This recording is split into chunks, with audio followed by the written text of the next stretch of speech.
In a small, quiet town in the Philippines, where the nights were long and the stars hung low, 17-year-old Arnel Aguilar sat outside a bamboo house, his fingers gliding gently over a cracked guitar. The instrument was old, its wood worn and faded, but it carried history. It once belonged to his father, the legendary Freddie Aguilar, whose song, Anak, had touched millions. But for Arnel, that song was more than music, it was the only connection to a man he had never truly known. He lived humbly with his grandmother, who raised him after his parents separated. Every evening, he sang in the marketplace, his voice echoing with both pain and longing. People often stopped to listen, whispering, "He sounds just like Ka Freddie." Arnel would smile shyly, bowing his head. "He's my father," he'd whisper softly, "but he doesn't know me." Still, Arnel never sang out of resentment, only love. He hoped, somehow, that his voice might one day reach his father's heart. One rainy afternoon, while performing Anak under a leaky awning, a woman approached, an assistant producer from Pilipinas Got Talent. Tears filled her eyes as she listened. "Your voice," she said gently, "has truth in it. You belong on the big stage." Arnel froze. "Ma'am, I'm not famous. People will just compare me to my father." The woman smiled. "Then let them. But you, sing for yourself this time." That night, as thunder rolled outside, Arnel looked up at his father's photo and whispered, "Maybe it's time the world hears my story." The bright lights of Pilipinas Got Talent shimmered across the stage like stars waiting to test his courage. Arnel Aguilar stood behind the red curtain, his hands trembling around the neck of his old guitar, the same one his father once played. Every heartbeat felt like a drum. He whispered to himself, "For you, Papa. For Lola. For everyone who believed." The host called, "Next performer, Arnel Aguilar." The curtain parted, and the young boy stepped into a sea of light. The crowd gasped. Murmurs rippled through the audience. "Aguilar. As in Freddie Aguilar." Arnel nodded, gripping the microphone. "Yes," he said softly. "I'm his son, but tonight, I'm not here as Freddie Aguilar's child. I'm here as myself." His humility drew silence from the judges.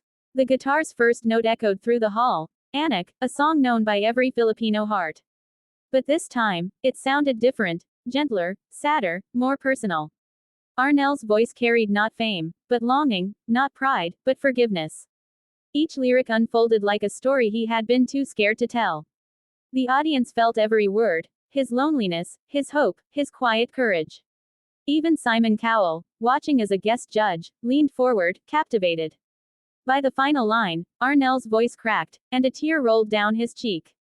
The crowd rose to their feet in thunderous applause. Simon whispered, "That wasn't a performance. That was truth." And in that moment, under golden light and trembling applause, Arnel realized, he wasn't living in his father's shadow anymore. He was stepping into his own light. As the last note of Anak faded, the studio fell into a stunned silence. The audience sat frozen. No one dared to break the fragile beauty of that moment. Then, slowly, applause began to build, growing louder and louder until the entire theater was on its feet.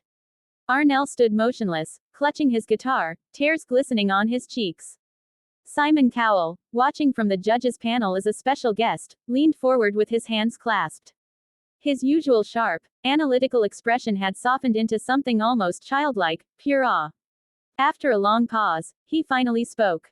"Arnel," he said quietly, his British accent trembling slightly, "I've been doing this for many years, and I've heard thousands of voices. But yours carries truth." He paused, taking a deep breath. "You didn't just sing your father's song. You gave it new life. You didn't imitate him, you honored him." The crowd cheered, and one of the local judges, Vice Ganda, wiped away tears. "I felt every word," Vice said. "You didn't just perform. You made the entire Philippines feel proud." Arnel bowed, overwhelmed. "Thank you. I just wanted to make my father proud, even if he never hears me." Simon smiled faintly. "Oh, he'll hear you," he said. Then, without warning, he stood and pressed the golden buzzer.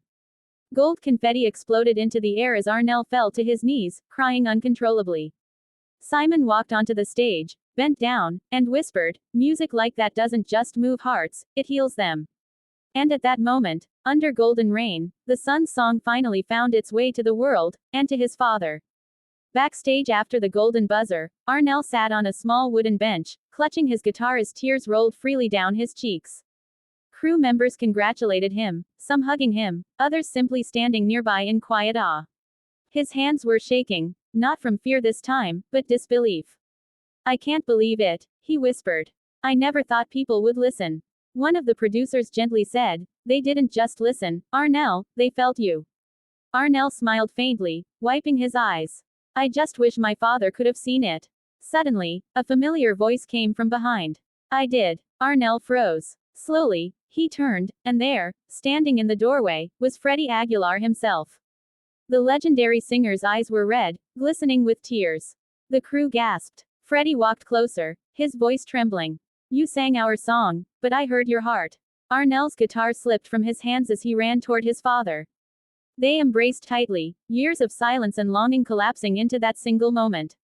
Both men sobbed, their tears mixing with the confetti still clinging to Arnel's shirt. "I'm sorry I wasn't there," Freddie whispered. "You carried my music even when I couldn't carry you." Arnel shook his head. "Papa, your song raised me when you couldn't. And kindness, from strangers, brought me back to you." Simon, watching from afar, quietly said to a staff member, "This is why we do this show, to remind the world that love, once lost, can still find its way home." And backstage that night, under soft studio lights, a family was healed through music. A few weeks later, the grand finale of Pilipinas Got Talent filled the arena with thousands of fans. The stage lights glowed golden as the crowd chanted, "Arnel! Arnel!" The young singer stood backstage, his guitar in hand, but this time, he wasn't alone. Beside him stood his father, Freddie Aguilar, his eyes shining with pride. When their names were announced, the two walked onto the stage together. The crowd roared, waving flags and signs that read, "Father and son, united by music."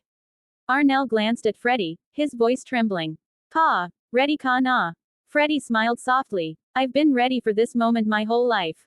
The lights dimmed, and the first familiar chords of Anak filled the air.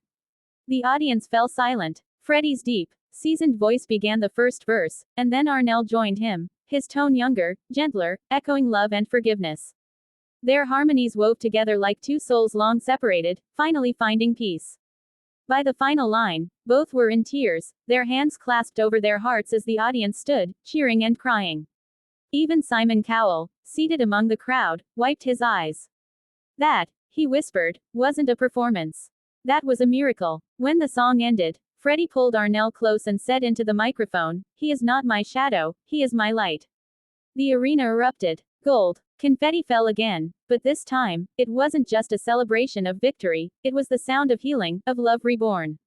And as the father and son bowed together, the world saw that music, kindness, and forgiveness can turn pain into something eternal.